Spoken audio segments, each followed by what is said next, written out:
Ladies and gentlemen, imagine the excitement, the anticipation that these two must have being next to the best 13-year-old interviewer in the business. I'm Gunnar Gillett with Headsnaps and Head Gear, and today we're at Portland's famous Roseland Theater for the FCFF's historic Rumble at the Roseland 100 event. On my right is MMA legend Chael Sonnen from the mean streets of Westland. Thank you for joining us. I am mesmerized. I have chills going up and down my spine being this close to greatness. And on my left, the man in the black hat, Mr. Kevin Keeney. Thank you for joining us. Always a pleasure, Gunnar.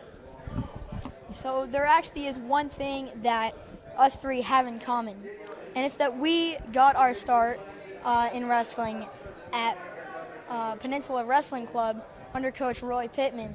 And you two were teammates there when you were kids. And then you were even teammates in college at the University of Oregon when they still had their wrestling program.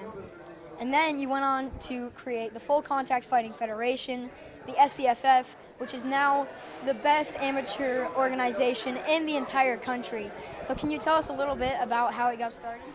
Yeah, it's real simple. We were going to put a gym together, like a workout gym, and part of doing the workout gym is they were going to have weights in the gym, and then we could move the weights and put on boxing or fights. And the gym fell through, and we decided, well, why don't we try to put on some fights?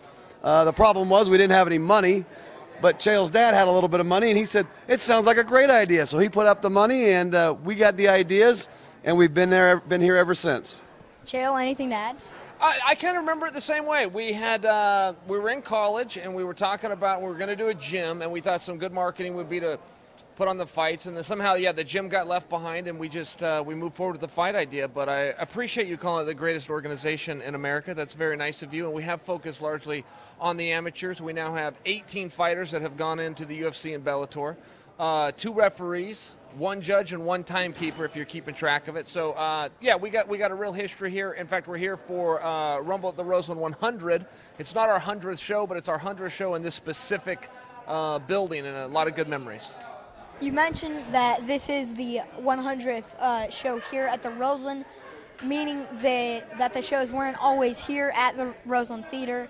In the early days, they were held at other venues. Can you tell us some stuff about those early days and how things have changed over the years? Well, so it seems like yesterday. I mean, it's been almost 20 years, but it seems like we just kind of got this thing going. The commissions, by example, weren't here. There weren't divisions and weight classes. There wasn't rules and the paperwork and blood work, the wrapping of the hands. Some of the things that you see now that you would take for granted because that just makes sense. Well, and when this sport started, it didn't all make sense. A lot of it was just guys and girls getting together and raising their hand and saying, I want to do this. So we've had a lot more organization come in, a lot more reputable because of that. The crowds are just as big. The first time we ever played here, we sold out. Tonight's the 100th show, and we've already sold out. So who are some of the biggest names who have come out of this organization and who have made an impact in this sport? Well, I think the biggest name would be the guy over here to your right, Chael Sonnen. I mean, he even competed in this show. But we've had some great ones, from Ed Herman to Chris Lieben. The Healy brothers were in all the top organizations in the world. Matt Lindland was our first referee of our very first show. So we've and Randy Couture has been a part of the show from the beginning. So we've had a lot of big names. Josh Haynes was in the Ultimate Fighter. He was in the UFC. Now he's a Las Vegas Police Department cop. And so we just had a lot of people come through that have made big impacts in the fight world and in the world in general. Chael, anyone else you remember?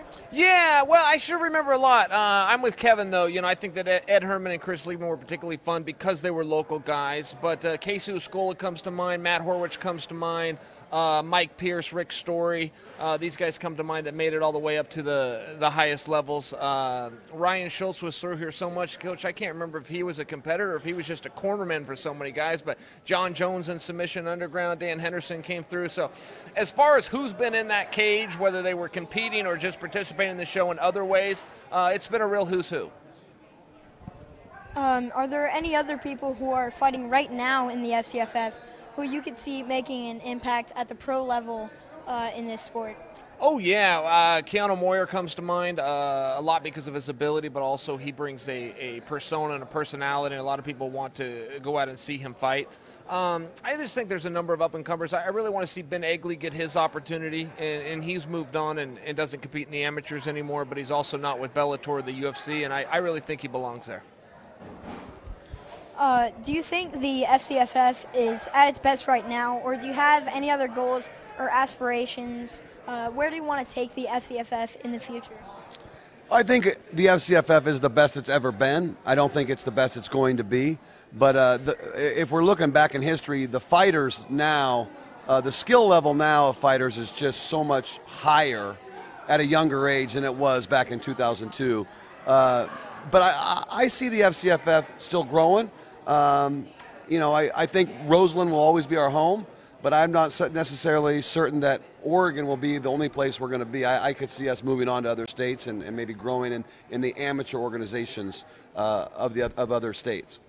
Anything you would like to add? Yeah, we've just done our part to participate in the sport, and the sport as an industry, it does international business now. It does national business on a nightly basis, and we help as a feeder program to contribute to that. So, while we're not always looking to just grow and get bigger and bigger as a company, we are a part of the microcosm. We are part of the entire industry, and we're happy to do our part.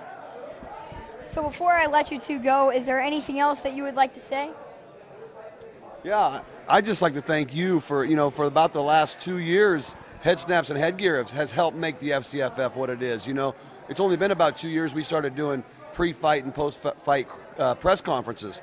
And a lot of that is because press like you come and help make that happen. So we're very grateful to that. Anything you would like to say? When you're the greatest young talent in media today, they got a name for you. They do not call you great young media talent. They call you Gunnar Gillett. Beat him if you can. Well said. And I'm going to go upstairs and watch the fights. Rumble at the Roseland 100. It's going to be a night to remember for the FCFF. I'd like to thank my guest, Chael Sonnen. Thank you. And thank you, Mr. Kevin Keeney. And I'm Gunnar Gillett telling you to snap that head and throw on some headgear.